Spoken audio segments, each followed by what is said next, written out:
إن الحمد لله نحمده ونستعينه ونستغفره ونعوذ بالله من شرور أنفسنا ومن سيئات أعمالنا من يهده الله فلا مضل له ومن يضلل فلا هادي له وأشهد أن لا إله إلا الله وحده لا شريك له وأشهد أن محمدا عبده ورسوله أما بعد وقد قال الله تعالى في محكم التنزيل أعوذ بالله من الشيطان الرجيم يا أيها الذين آمنوا اتقوا الله حق تقاته ولا تموتن إلا وأنتم مسلمون فيا عباد الله أوصيكم ونفسي أولا بتقوى الله فإن التقوى تنجيكم من النار وتدخلكم الجنة.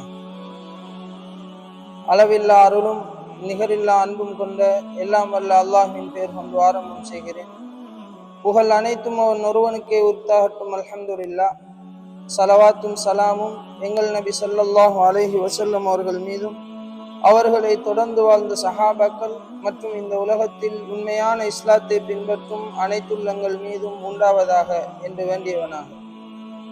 அன்பானவர்களே, அல்லாஹ்வின் நல்லடியார்களே, அல்லாஹ்வினால் தரப்பட்ட புனிதமிகு இஸ்லாமிய மார்க்கம் எமக்கு வாழ்வில் எவற்றையெல்லாம் எடுத்து நடக்கும்படி ஏவி இருக்கிறதோ அவை அனைத்தையும் எம்மால் இயன்றளவு எடுத்து நடப்பதோடு எவற்றை விட்டும் தவிர்ந்து வாழுமாறு எம்மை பணித்திருக்கிறதோ அப்படியான தீய விடயங்களை வாழ்வில் தவிர்ந்து கொள்ளுமாறும் முயற்சி செய்து முற்றுமுழுதாக அவற்றை புறக்கணித்து வாழுமாறும் முதலில் எனக்கும் அடுத்ததாக உங்களுக்கும் நல்லுபதேசம் செய்து கொள்கிறேன்.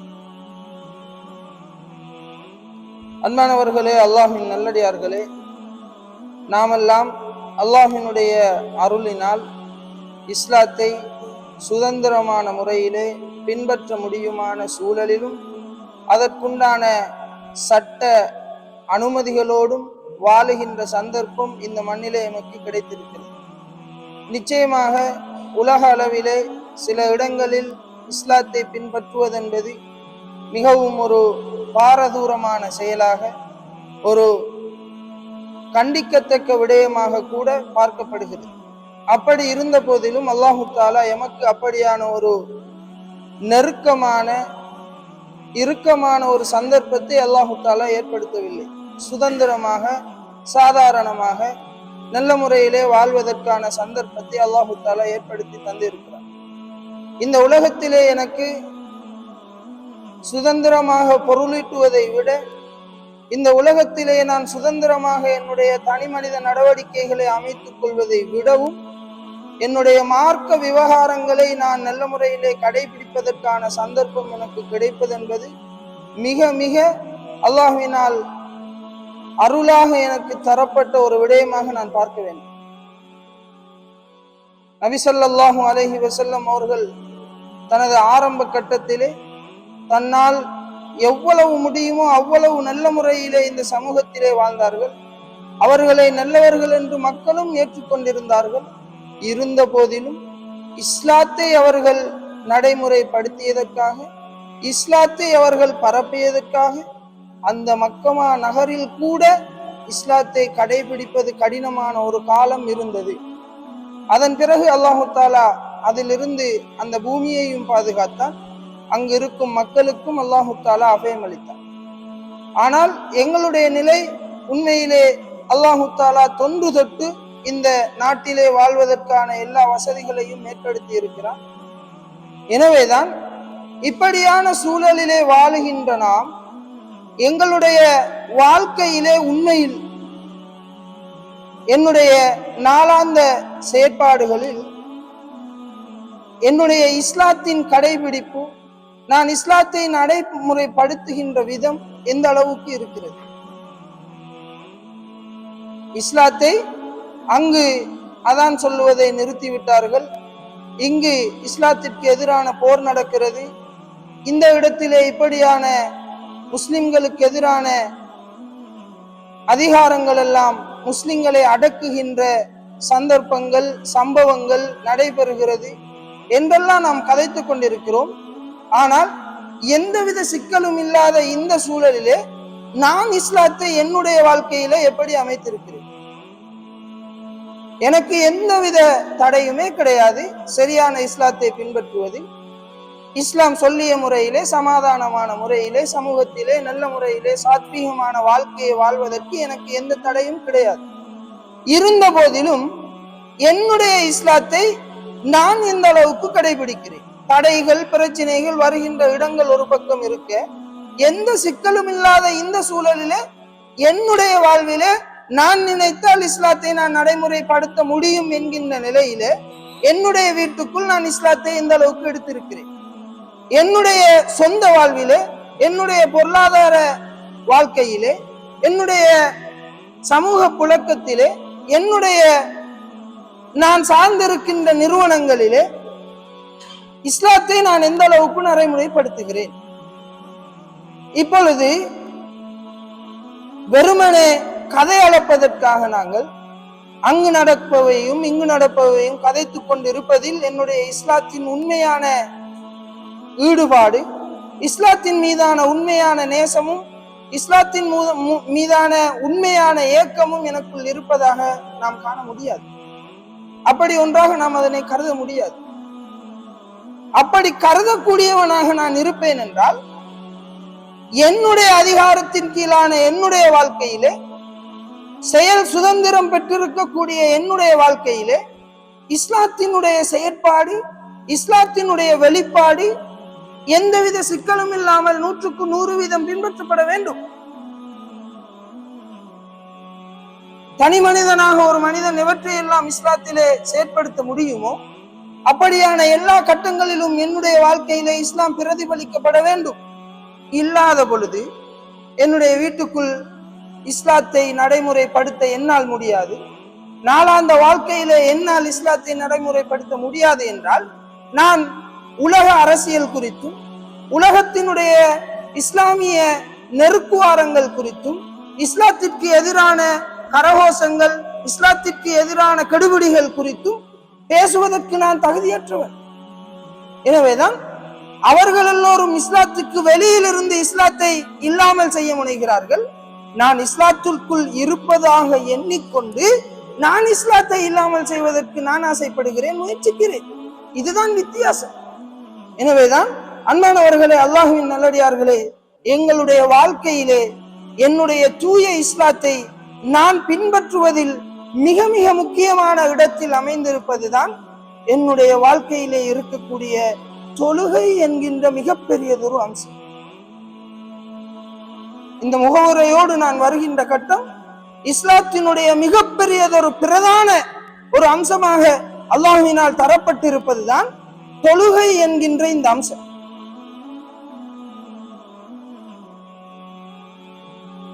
ஒவ்வொரு நாளும் எங்களுடைய பள்ளி வாயில்களிலே ஐவேளை தொழுகைக்காக பாங்கு சொல்லப்படுகிறது.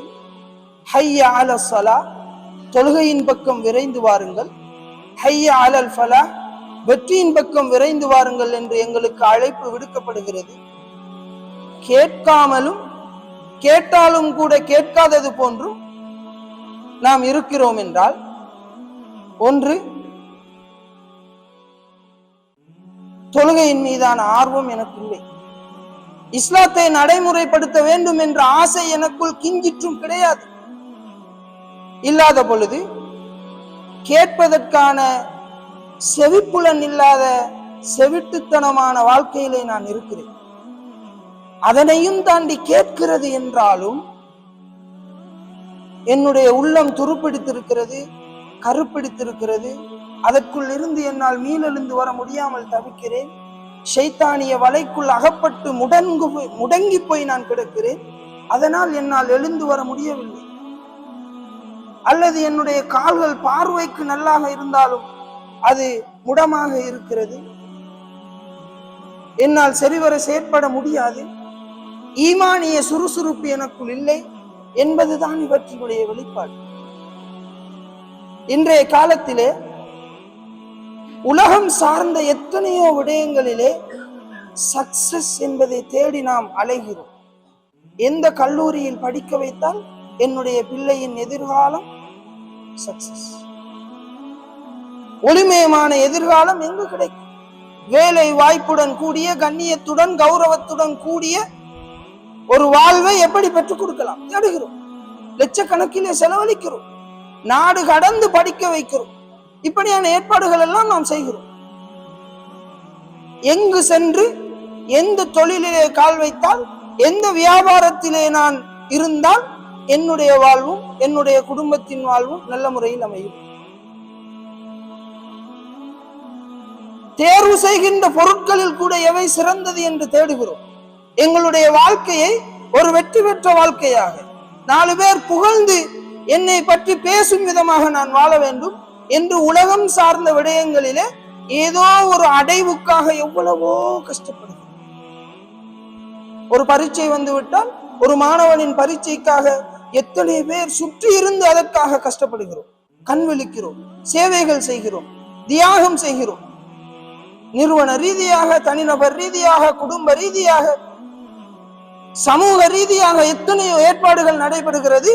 ஒரு மனிதனுடைய, ஒரு மாணவனுடைய இந்த உலகத்தினுடைய ஒரு பரீட்சையின் சிறந்த பெறுபேற்றுக்காக.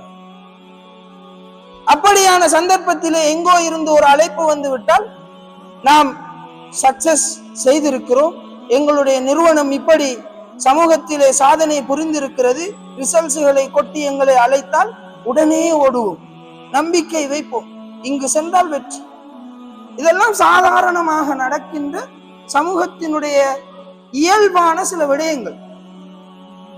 ஆனால் ஒவ்வொரு நாளும் இதுதான் வெற்றி என்று மார்க்கம் எங்களுக்கு காட்டி தந்த, நபிகளாரால் எங்களுக்கு சுட்டி காட்டப்பட்ட ஒவ்வொரு நாளும் ஹய்ய அலஸ் ஸலாஹ், தொழுகையின் பக்கம் வாருங்கள், ஹய்ய அலல் ஃபலாஹ், வெற்றியின் பக்கம் வாருங்கள் என்று சொல்லப்பட்டும் அடிக்கடி கேட்பதால் என்னவோ புளித்து போய்விட்டது.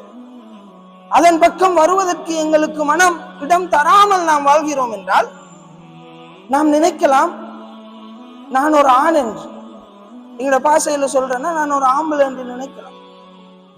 நபிகளாரினுடைய காலத்தில் ஒரு உண்மையான முஸ்லிமான ஆம்பளைக்கு அடையாளம் அவர் பள்ளியில தொழுவது.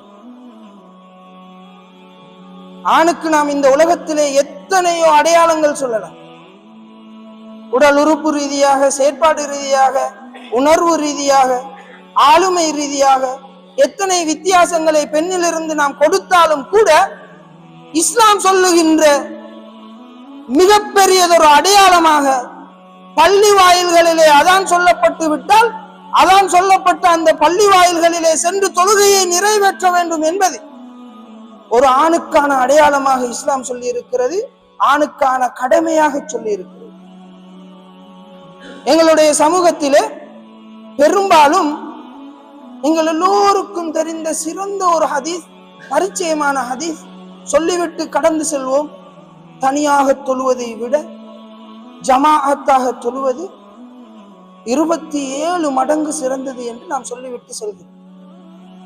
அதன் பயனாக எங்களுக்குள் உருவாகி இருக்கக்கூடிய இன்னும் ஒரு சிந்தனை, தனியாகவும் தொழ முடியும், ஜமாஅத்தாக தொழுதால் எனக்கு இந்த நன்மை உண்டு என்கின்ற ஒரு எண்ணத்தோடு பள்ளி வாயில்களிலே ஜமாஅத் தொழுகை நடைபெறுகிறது என்று தெரிந்தும் கூட, அந்த உணர்வோடு நான் இருந்தும் கூட தொழுகையில் கணக்கெடுக்காமல், கலந்து கொள்ள நாம் ஆர்வம் காட்டாமல், என்னுடைய வீட்டிலோ என்னுடைய இடத்திலோ தொழுதுவிட்டு செல்லுகின்ற ஒரு வளமை இருக்கிறது. ஆனால் இஸ்லாம் தனியாக தொழுவதென்பது பிரயாணம் தவிர்த்து, ஊரில் இல்லாத சமயத்திலே அவருக்கான அனுமதி இருந்தாலும் கூட, ஊரில் ஒருவர் இருக்கிறார் என்றால் அவருக்கு இஸ்லாம் சொல்லி இருக்கக்கூடிய சில காரணங்கள், இவற்றின் மூலமாக நீங்கள் தனியாக தொழலாம் என்று இஸ்லாம் சொல்லி இருக்கக்கூடிய உதிர் என்கின்ற அந்த தங்கடங்கள், காரணங்களால் சில சந்தர்ப்பங்களிலே தொழ முடியும். அதனை தவிர்த்து அப்படியாக தொழுகின்ற ஒருவருக்காகத்தான் அந்த தனியாக தொழுவது என்கின்ற வார்த்தையை நான் பார்க்கிறேன். அது இல்லாத பொழுது தனியாக தொழுவது என்பது கிடையாது. அவர் ஜமாஅத் தொழுகையிலே கலந்து கொள்ள வேண்டும். அப்படி தொழுவதற்கு அந்த தனியாக தொழுகின்ற மனிதரினுடைய ஒழுங்கான முறையிலே ஹுஷு ஹுதுவை பேணி சிறந்த முறையிலே தொழுகின்ற அந்த மனிதரினுடைய தொழுகையை விட ஜமாஅத்தாக தொழுவதால் 27 மடங்கு நன்மைகளை அவர் பெறுகிறார். சிறப்பு தான் சொல்லப்பட்டிருக்கிறது. எனவே எங்களுடைய எண்ணத்திலே ஜமாஅத் தொழுகை என்பது ஒரு பெரிய விடயமாக நாம் பார்ப்பது கிடையாது. தொழுகை சார்ந்த சிறப்புகள், ஜமாஅத் தொழுகை சார்ந்த சிறப்புகள், தொழுகைக்கு நடந்து வருகின்ற பொழுது கிடைக்கின்ற சிறப்புகள், தொழுகைக்காக காத்திருக்கின்ற பொழுது கிடைக்கின்ற சிறப்புகள் என்று ஏராளம் சிறப்புகளை இஸ்லாம் எங்களுக்கு சொல்லி தந்திருக்கிறது. நாமும் படித்திருக்கிறோம், அடிக்கடி பயான்களிலே கேட்கிறோம். இருந்தாலும் ஜும்ஆவினுடைய இந்த தினத்திலும் ஒரு உணர்வூட்டலுக்காக, தெளிவூட்டலுக்காக சொல்ல வேண்டியிருக்கிறது. நபியை நினைவூட்டுங்கள், முஃமின்களுக்கு நினைவூட்டுதல் பயனளிக்கும் என்றார்கள். நாமும் நினைவூட்டுகிறோம். என்னுடைய வாழ்க்கையிலும் இருக்கின்ற உங்களுடைய வாழ்க்கையிலும் இந்த நினைவூட்டுதல் பிரயோசனம் அளிக்குமாக இருந்தால், அது என்னுடைய இன்றைய தினம் அசர் தொழுகையிலே பிரதிபலிக்குமாக இருந்தால், நிச்சயமாக நானும் ஒரு முஃமின். ஏதோ காரணத்தால் ஜமாஅத் தொழுகையை விட்டு நான் தவறிவிட்டேன், தள்ளிவிட்டேன், உணர்வூட்டுதல், நினைவூட்டுதல் இன்று நடைபெறுகிறது, என்னுடைய வாழ்க்கையில் அது பிரதிபலிக்கிறது, நானும் ஒரு முஃமின் என்பதை நினைத்து நான் என்னுடைய இந்த அசர் தொழுகையில் இருந்து என்னை நான் கருத முடியும். ஏனைய நாட்கள் போன்றுதான் அடுத்த நேர தொழுகையும் கழிய போகிறது என்றால், என்னுடைய ஈமானின் பரிதாப நிலை குறித்து நான் மிகவும் பயப்பட வேண்டும். ஏனென்றால் இஸ்லாம் ஜமாஅத் தொழுகையை ஒரு சிறந்த விடயம் என்று மாத்திரம் எங்களுக்கு அறிமுகம் செய்யவில்லை. வாஜிபுகளில், கடமைகளில் மிக மிக கடமையான ஒன்றாக இஸ்லாம் எங்களுக்கு சொல்லி தந்திருக்கிறது. நபி ஸல்லல்லாஹு அலைஹி வஸல்லம் அவர்கள் ஜமாஅத் தொழுகைக்கு வராத இந்த ஆண்கள் குறித்த எச்சரிக்கையை ஒரு ஹதீஸிலே சொல்லும் பொழுது, ஒரு இஷா தொழுகை நேரத்திலே இந்த சம்பவம் நடக்கிறது. நபி ஸல்லல்லாஹு அலைஹி வஸல்லம் அவர்கள் சொல்லுகிறார்கள், என்னுடைய உள்ளம் விரும்புகிறது, என்னுடைய உள்ளம் விரும்புகிறது, இந்த இடத்திலே தொழுகைக்காக நான் ஏவி அதானும் சொல்லிவிட்டு தொழுகைக்காக ஒருவரை நான் நியமித்து விட்டு சந்தர்ப்பம் வழங்கப்படுகிறது. தொழுகையினுடைய நேரம் வந்து அதானுக்கு பிறகு காத்திருந்து தொழுகை நடைபெற சந்தர்ப்பம் வழங்கப்பட்டு அதன் பிறகும் தொழுகைக்கு வராத ஆண்களினுடைய வீடுகளுக்கு சென்று இங்கே நெருப்புகள் மூட்டப்பட்டு அந்த வீடுகள் எரிக்கப்பட வேண்டும், பற்ற வைக்கப்பட வேண்டும், தீ வைக்கப்பட வேண்டும், அந்த வீடு எரிந்து சாம்பலாக வேண்டும் என்று நான் ஆசைப்படுகிறேன் என்று இந்த உலகத்திற்கே ரஹ்மத்தாக அல்லாஹுவால் அனுப்பப்பட்டு எல்லோரையும் விட இந்த உலகத்திலே அதிக இரக்க குணம் கொண்ட ஒரு நபி சொல்லுகிறார் என்றால், நபி இந்த இடத்திலே இருந்தால் என்னுடைய வீடு எப்பொழுதோ பற்ற வைக்கப்பட்டிருக்க வேண்டும் என்பதை நினைத்து நான் பயப்படுவேன். சொல்லிவிட்டு நபிகளார் சொல்லுகிறார்கள், சஹாபாக்கள் வாழ்ந்த காலம், அன்றைய தினம் தொழுகைக்கு வராததால் நபிகளார் கோபிக்கிறார்கள். நபிகளார் சொல்லுகிறார்கள், இந்த இடத்திலே நல்ல பெருத்த ஆட்டு எலும்பு கொடுக்கப்படுகிறது, ஆடு சமைக்கப்படுகிறது, வழங்கப்படுகிறது என்றால் வந்திருப்பார்கள் என்று நபிகளார் சொல்லுகிறார்கள். அந்த கருத்தில் அதனுடைய அர்த்தம் என்ன? வருகின்ற எல்லோருமே அதற்காகத்தான் வந்தார்கள் என்று இல்லை. வராதவர்கள் கூட பள்ளியிலே சாப்பாடு வழங்கப்படுகிறது, பள்ளியிலே ஏதோ உலகம் சார்ந்த விடயம் கொடுக்கப்படுகிறது என்றால் வந்திருப்பார்கள். அப்படி என்றால் ஜமாஅத் தொழுகையை விடவும் அவர்களுக்கு அது பெரிதாக இருக்கிறது. அப்படியான அந்த மனிதர்களை பற்ற வைப்பதற்கு மனம் நாடுகிறது என்று நபிகளாரால் எச்சரிக்கப்பட்டது. நபிகளாரால் வேறு எந்த ஒரு நன்மையை விட்டதற்காகவும் கடமையை தவற விட்டதற்காகவும் இப்படி ஒரு எச்சரிப்பு வந்திருப்பதாக நான் பார்க்கவில்லை. இருக்கலாம், இல்லாமல் இருக்கலாம், எம்மால் காண முடியவில்லை. அப்படிப்பட்ட எச்சரிப்போடு இருக்கின்ற ஒரு விடயம்தான் இந்த ஜமாஅத் தொழுகையிலே கலந்து கொள்ளாமல் வீட்டில் இருப்பது என்பது. இதன் பிறகாவது என்னுடைய மனம் பயப்பட வேண்டும், பாங்கு சொன்னால் நான் ஒரு ஆண் என்றால் என்னுடைய தொழுகை பள்ளியிலே தான், மாற்றமாக வீட்டில் அல்ல, நான் இருக்கின்ற இடங்களில் அல்ல. என்னுடைய தொழுகை பள்ளியில் தான் நடைபெற வேண்டும் என்பதை நான் எனக்குள் இருக்கின்ற மிகப்பெரியதொரு வைராக்கியமாக எடுக்க வேண்டும். ஒரு நாளிலே 5 வேளையும் வெற்றியின் பக்கம் வாருங்கள் என்று அறிவுறுத்தப்பட்டும் அறைகூவல் விடுக்கப்பட்டும் வீட்டிலே நான் வேண்டாம் என்று கிடக்கிறேன் என்றால் என்னுடைய மறுமை வாழ்க்கையிலே நான் எப்படி வெற்றியை அல்லாஹ்விடம் எதிர்பார்க்க முடியும்? 5 நேரமும் முஅத்தினால் எனக்காக அறிவிக்கப்பட்டும் எல்லாமே எனக்கு தெரிந்தும் நான் வரமாட்டேன் என்று இருக்கிறேன் என்றால் நான் ஆரம்பத்திலே கூறியது போன்ற நிலையில் தான் நான் இருக்கிறேன். வெறுமனே சில பேரை நாம் பார்க்க முடிகிறது. அல்லாஹ் அப்படியானவர்களுக்கு ஹிதாயத்தை கொடுக்க வேண்டும், எங்களையும் அப்படியான நிலையிலிருந்து அல்லாஹு தஆலா பாதுகாக்க வேண்டும். சில பேரை நாம் சமூகத்திலே பார்ப்போம், சமூக சிந்தனை உள்ளவர்களாக காட்டிக்கொள்வார்கள். உலகத்தினுடைய ஐக்கியம் குறித்தும் சமூக சமய நல்லிணக்கங்கள் குறித்தும் அதிகமாக பேசுவார்கள். சமூகத்திலே எத்தனையோ பல விடயங்கள் மாற்றப்பட வேண்டும், ஒற்றுமையை நிகழ வேண்டும், ஐக்கியம் பேணப்பட வேண்டும், சிறு மனசலப்பாவது வந்துவிடக் கூடாது, மன நோவாவது யாருக்கும் ஏற்பட்டு விடக்கூடாது என்றெல்லாம் பெரிதாக சமூகம் குறித்த எண்ணத்திலே இருப்பார்கள். சமூகத்தோடு சேர்ந்து ஜமாஅத் தொழுகையிலே கால் வைத்து தோல் சேர்த்து தொழுகின்ற அந்த ஒற்றுமையை தன்னுடைய வாழ்க்கையிலே கொண்டிருக்க மாட்டார். வெறுமனே கூடுகின்ற இடங்களில் எல்லாம் பார்க்கின்ற இடங்களில் எல்லாம் பெரிதாக தன்னை ஏதோ ஒரு பெரிய அறிவாளி போன்றும் சமூக சிந்தனை உள்ளவர் போன்றும் அக்கறை கொண்டவர் போன்றும் காட்டுகின்ற பல பேரை நாம் எல்லா ஊர்களிலும் கணிசமாக பரவலாக நாம் பார்க்கிறோம்.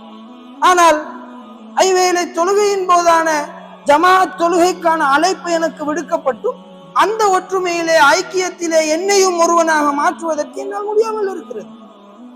இப்படியான வாழ்க்கை என்பது உண்மையிலே ஒரு சாத்தியமான எண்ணப்பாடாக அவரிடம் இருக்க முடியாது. அது உண்மையான ஒன்றாக இருக்க முடியாது.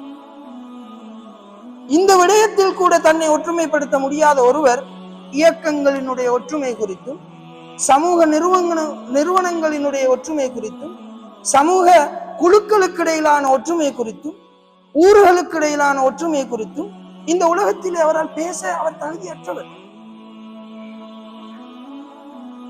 எனவேதான் அன்பானவர்களே, அல்லாஹ்வின் நல்லடியார்களே, உண்மையான ஒற்றுமையை நாம் தொடங்க வேண்டிய இடம் எங்களுடைய தொழுகைக்காக நாங்கள் அணிவகுத்து நிற்கின்ற இந்த பள்ளிவாயில். யோசித்து பாருங்கள். என்னுடைய வீட்டுக்குள்ளே நான் இருக்கிறேன், அதான் சொல்லப்படுகிறது, நான் பள்ளிக்கு செல்லவில்லை, என்னுடைய பிள்ளை பள்ளிக்கு செல்லவில்லை, சில நேரம் என்னுடைய பேரனும் பள்ளிக்கு செல்லவில்லை. இப்படியான சில வீடுகளும் இருக்கும். சகோதரர்கள் பள்ளிக்கு செல்லவில்லை, நான் மகன் என்றால் என்னுடைய தந்தை பள்ளிக்கு செல்லவில்லை. இப்படியான பள்ளிக்கு செல்ல வேண்டிய கட்டாயத்தில் உள்ள மனிதர்கள் பள்ளிக்கு செல்லாமல் வீட்டுக்குள் இருக்கிறார்கள் என்றால் எங்களுடைய உணர்வு எங்கே இருக்கிறது? இந்த மார்க்கம் குறித்த சிந்தனை எங்களுக்குள் எந்த அளவு இருக்கிறது? எடை போட முடியுமான ஒரு விடயம். எம்மை நாமே கேள்வி கேட்டுக்கொள்ள முடியும். எங்களுடைய ஊரிலே ஒரு நிகழ்வு நடக்கிறது, சந்தோஷமான வைபவம். என்னுடைய குடும்பத்திலே ஒரு சந்தோஷமான வைபவம், என்னுடைய வீட்டுக்குள்ளே ஒரு சந்தோஷமான வைபவம். எல்லோரும் வருகிறார்கள், வெளியூரில் இருந்தெல்லாம் வந்து கலந்து கொள்கிறார்கள். நான் என்னுடைய பாட்டிலே ஓரிடத்திலே தூங்கிக் கொண்டிருக்கிறேன். எனக்கு எந்த வருத்தமும் கிடையாது, எந்தவித சிக்கலுமே கிடையாது. நான் ஊரில் தான் இருக்கிறேன். என்னுடைய ஊரிலே, என்னுடைய வீட்டிலே அல்லது இன்னும் ஒரு இடத்திலே நான் என்னுடைய பாட்டிலே என்னுடைய வேலைகளை செய்து கொண்டிருக்கிறேன். இங்கே நிகழ்வு நடைபெறுகிறது, எல்லோரும் கலந்து கொள்கிறார்கள், பங்கெடுக்கிறார்கள், பயன்பெறுகிறார்கள். இப்படியான நிலையிலே அந்த மனிதரை நாம் எப்படி பார்ப்போம்?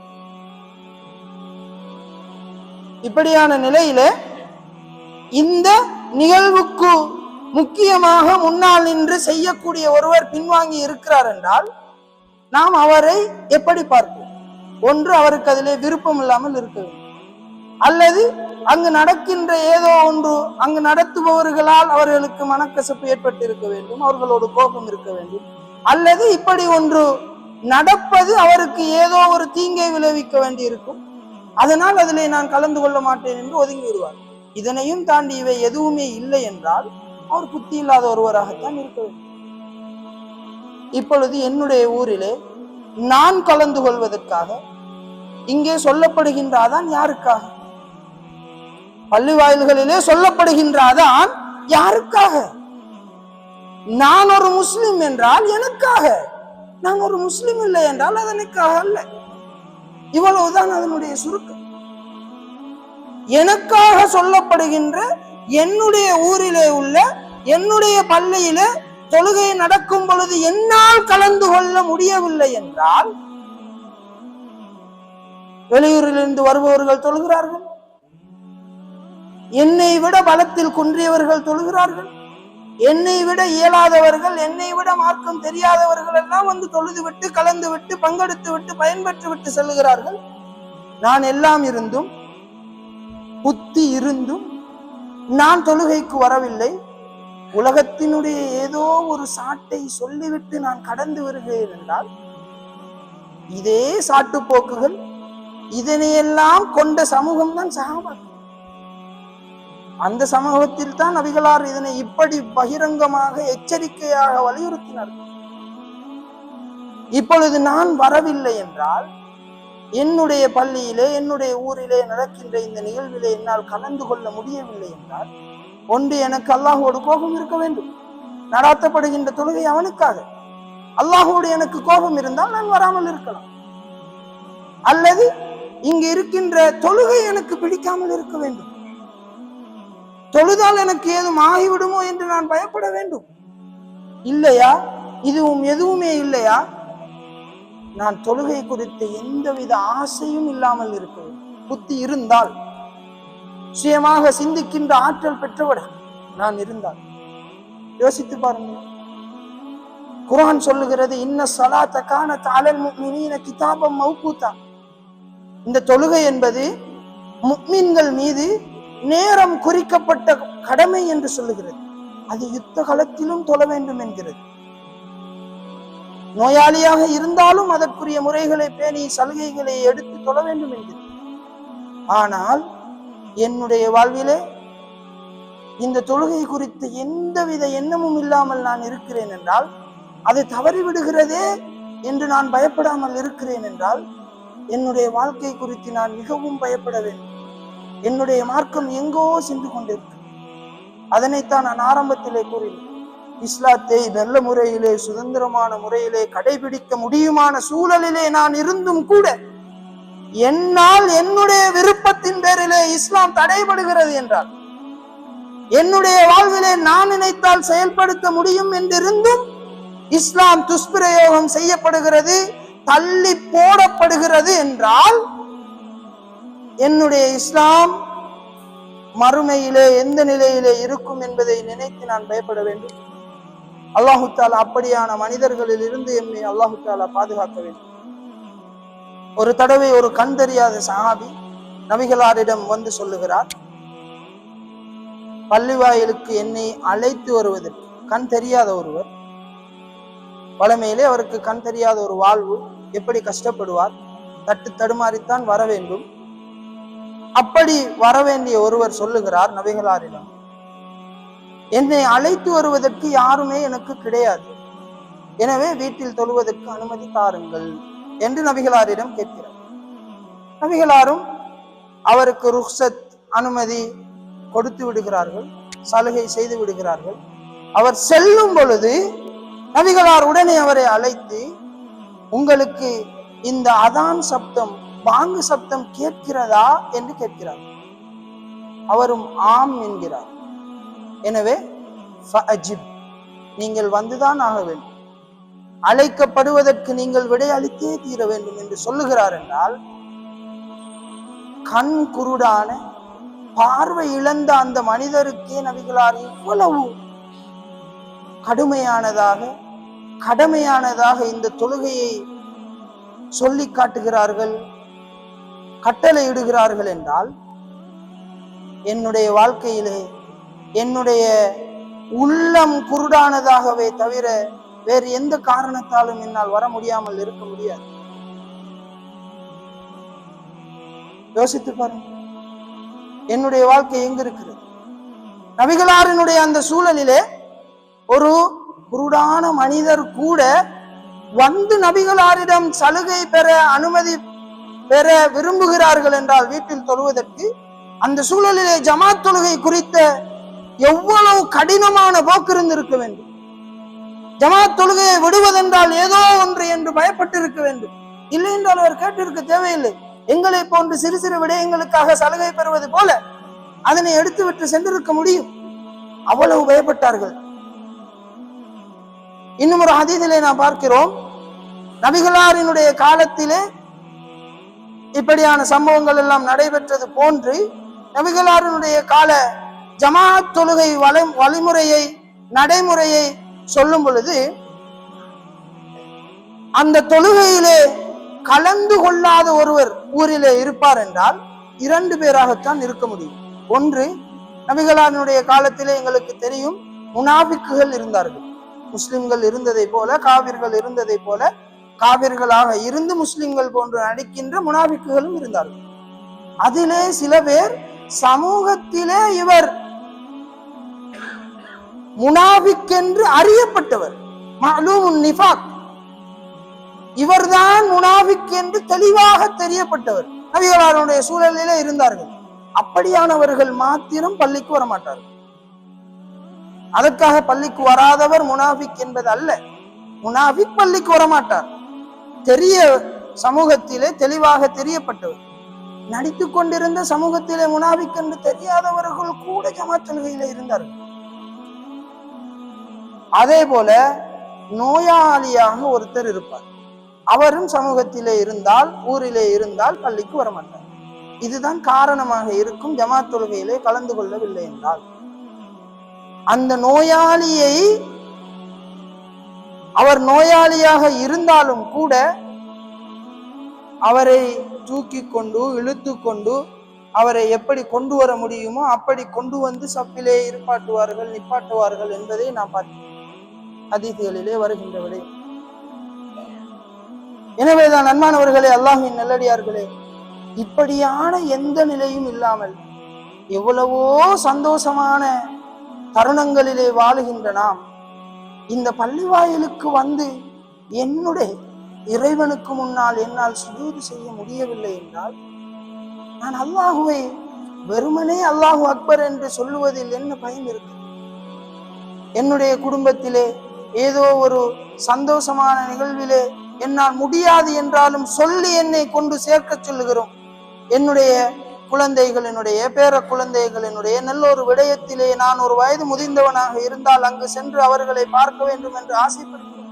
அதிலே கலந்து கொள்ள வேண்டும் என்று நாம் ஆசைப்படுகிறோம். ஆனால் என்னுடைய எல்லாம் முடிந்த இந்த வாழ்க்கையிலே, என்னால் எல்லாம் இயலுமான இந்த வாழ்க்கையிலே என்னுடைய இறைவனை, ஊருக்கு யாராவது ஒரு பிரமுகர் வந்து விட்டால் வீட்டில் எத்தனை வேலைகள் கிடந்தாலும் கிடப்பில் போட்டுவிட்டு, எத்தனையோ தேவைகள் இருந்தாலும் விட்டுவிட்டு, செல்ல வேண்டிய பயணங்கள் இருந்தாலும் ரத்து செய்துவிட்டு அவரை பார்ப்பதற்காக, சந்திப்பதற்காக, ஏதாவது ஒரு தேவையை நிறைவேற்றுவதற்காக சென்று விடுகிறோம். நேர கணக்கிலே மணிக்கணக்கிலே அங்கே நாம் குழுமி இருக்கிறோமே. தொழுகை இல்லாவிட்டாலும் பரவாயில்லை என்று நாம் இருக்கிறோமே. ஆனால் என்னுடைய இறைவன் என்னை சந்திப்பதற்கான நேரம், என்னுடைய இறைவனை நான் சந்திப்பதற்கான நேரம், என்னுடைய தேவைகளை அல்லாஹுக்கு மிகவும் நெருக்கமான இடமான சுஜூதிலே கேட்க முடியுமான தருணம், என்னுடைய இறைவனிடமிருந்தான அழைப்பு ஒவ்வொரு நாளும் ஐவேளை வருகிறது. நான் அதனை கணக்கெடுக்காமல் வீட்டிலே இருக்கிறேன். வீட்டுக்குள் நான் ஆண் என்று சொல்லுவதில் எனக்கு எந்தவித தயக்கமும் இல்லை என்றால், தொழுகை இல்லாமல் நான் சொல்லுகிறேன் என்றால் நான் வெட்கப்பட வேண்டும். பெண்களை பொறுத்தவரையிலே அவர்கள் பள்ளி வாயில்களுக்கு வருவதாக இருந்தால் தடை செய்யக்கூடாது என்பதுதான் அர்த்தம், மார்க்கத்தினுடைய வழிகாட்டல். ஆண்களை பொறுத்தவரையிலே அவர்கள் பள்ளி வாயில்களில் தான் தொழுதாக வேண்டும். ஹதீஸ் நமக்கு இதனைத்தான் உணர்த்துகிறது.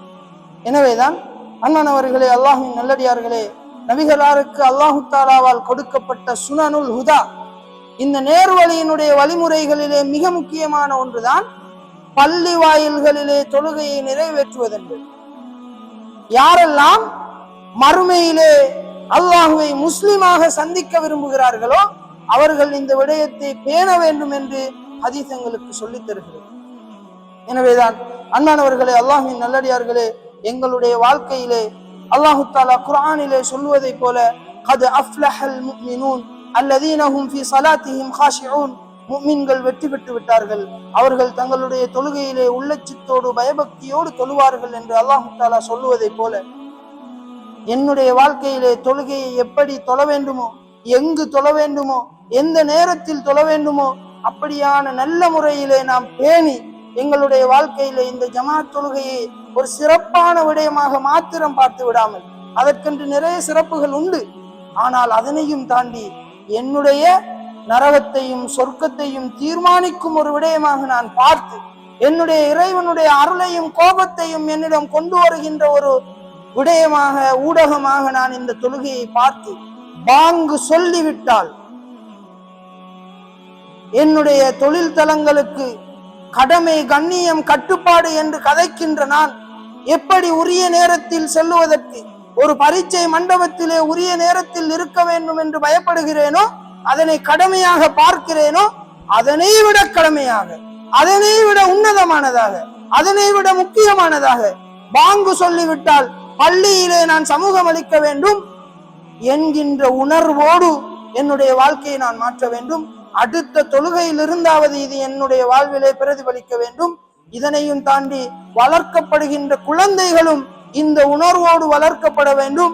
இது இல்லாத பொழுது தொழுகை எங்களுடைய வாழ்க்கையில் இருந்து எடுக்கப்பட்டு விட்டால் இன்ன ஸலாத்த தன்ஹா அனில் ஃபஹ்ஷாஇ வல் முன்கர், மானக்கேடான வெறுக்கத்தக்க இந்த பாவச் செயல்களில் இருந்து தொழுகை தடுக்கும்.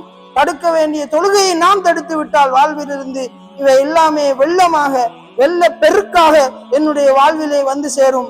எனவே சமூகத்தினுடைய எத்தனை தீமைகளாக இருந்தாலும் அதனை தடுப்பதற்கான, தனி மனித வாழ்விலே வருகின்ற எப்படியான பாவங்களாக இருந்தாலும் அவற்றை எல்லாம் தடுத்து அழிப்பதற்கான அல்லாஹுவால் அதிகாரம் வழங்கப்பட்ட ஒரு விடயம்தான் இந்த தொழுகை.